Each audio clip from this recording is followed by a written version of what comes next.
Okay, here's a new video. This is topic 3, paper 2, question 6.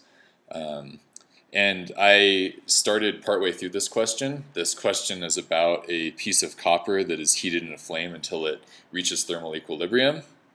And therefore, you can see in blue here, the temperature of the flame is the initial temperature of the copper. The copper is then transferred to a cup with water in it, and the cup is thermally insulated. And the water in the cup rises by 30 degrees Kelvin. Okay, what I'm going to do is I'm going to split this into two parts. Okay, so the givens for part 1 are highlighted in green, and the givens for part 2 are highlighted in magenta here, or purple, or violet. Okay,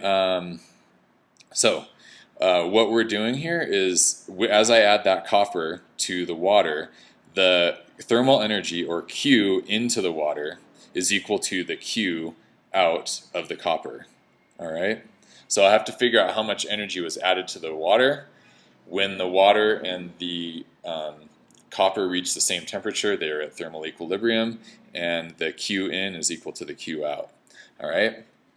So what I did over here is I used the equation Qn equals mc delta T. I have it in green up here. Qn is equal to 0.45 kilograms times 4,200 joules times kilograms times Kelvin to the -1. And actually, I need to put a kilogram to the -1 here too. Okay, times Kelvin. And I can and then I multiply this by 30 degrees Kelvin, or sorry, just 30 Kelvin. We don't use degrees with Kelvin. Okay, and I'm going to cross out my units here. Kelvin crosses out, because I have Kelvin times Kelvin to the -1. Kilograms crosses out too. Kilograms to the -1. And then I just put it into my calculator. Qn is equal to 56,700 joules. How do I know my answer is right? I know my answer is right because I can cancel out all the units, and Q is thermal energy in joules, and my answer is in joules. Okay? So I've calculated the amount of energy added to the water. Now I have to plug this in to the Q out, because Q in equals Q out. Q out, and I have to solve for the initial temperature of the copper. Okay, so I'm going to plug it into the equation down here. Q out. Okay, Q out is equal to 0.12. And actually, instead of writing Q out here, I'm going to erase that real quick.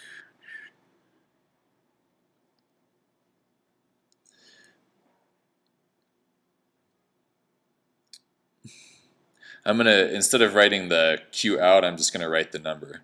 56,700 joules is equal to 0.12 kilograms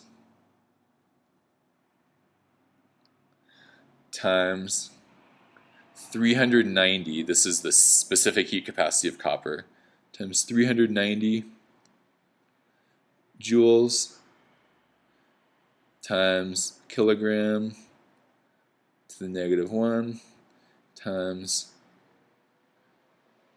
Kelvin to the -1. Okay, times temperature initial. Actually, I'm going, temperature initial minus 308 Kelvin.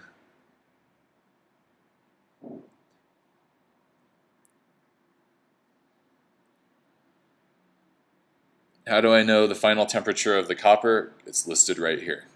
Okay, I use my mass of copper, the specific heat capacity of the copper, C, and the temperature here so I can find my change in temperature. Okay, and then what I'm going to do here, I'm going to cross out some units. Kilograms can cross out because I have kilograms times kilograms to the -1. And then what I end up with here is I'm going to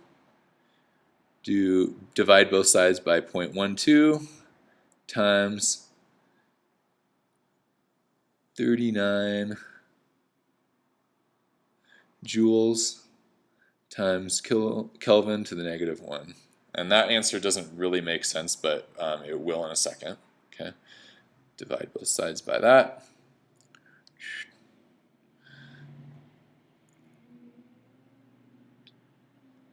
.12 times joules, or 39. I wrote 39, it should be 390. 390 joules times Kelvin. 390 times Kelvin to the -1. Okay. Just run this through your calculator right now. All right, and stop it. Stop the movie. All right, and when you run that through your calculator, I'm going to first cross out the units. Joules cross out, and Kelvin goes on top. Okay, because it was a fraction divided by a fraction, so I put the bottom on top. All right, and what I end up with is 1211 Kelvin.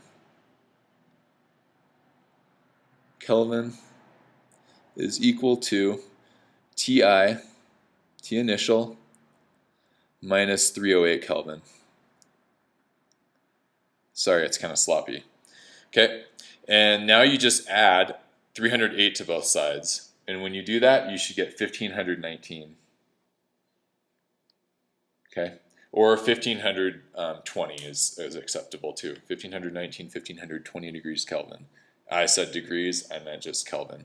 Kelvin doesn't have a degree sign, but I make that mistake from time to time.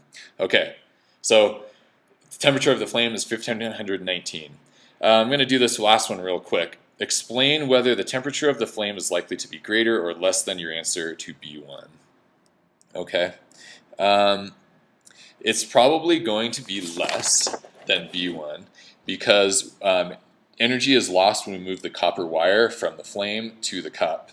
All right, and then energy is also possibly lost to the surroundings during warming of the water. Okay, because some of the water is vaporized, and you end up with some of the energy going into the latent heat of vaporization. Okay, hence higher temperature. Okay, that is it.